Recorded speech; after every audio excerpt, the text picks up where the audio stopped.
Roger Spitz, futurist, author, and president of Techistential.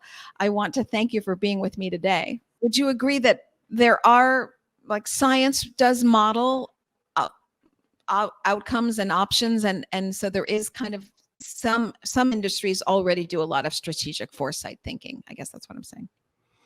Listen, they're great points you're raising, and I think the fact that you're raising things like that, and you're an extremely well-versed, savvy, you follow many companies that are listed, you speak to many of the decision makers, is very interesting, because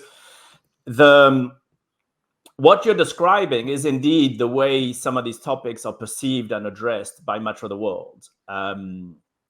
I personally don't think it's the right way of thinking about them, and I'll kind of give you 2 or 3 elements. But I agree with you that it's the way most of the world thinks about risk management and thinks about opportunities. And so, to be a bit more specific, the 2 or 3 areas where, you know, we have failed as foresight practitioners to make the world more kind of tuned into these ideas is the following. I think, first of all, in terms of science and risk management and probabilization and that, these are very important. I believe in science. Science creates miracles and all that. The only thing I would say is that when you're thinking about the plausible possibilities, that's where you need more than just the numbers, because there's no data on the future, and because you need the imagination to think about things which might be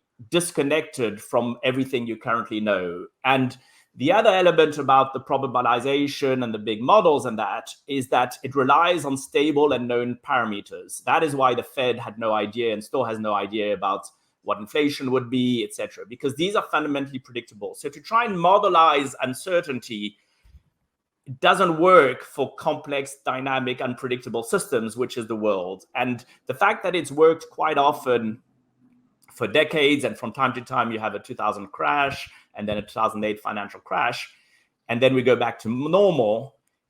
I personally think that there's an inverse relationship between uncertainty and predictability. And the more uncertainty there is, the greater the cost of relying on assumptions. And some of the modelization and risk management, I'm not saying it's not important, but to derive decisions without thinking more broadly of both possibilities as a positive thing and things that can happen, so my point is that we need to add imagination and understanding the multiplicity of possibilities and the fundamental inherent unpredictability of the models and what's happening, to not just rely. And when I say rely, I mean to the exclusion of everything else. So science and the risk management are right to do what they do. But if that is to the exclusion of exploring, building resiliency for other plausibilities, for building opportunities, for imagining things that are maybe unimaginable, the failure is not on the model, but on our lack of imagination for not thinking about things.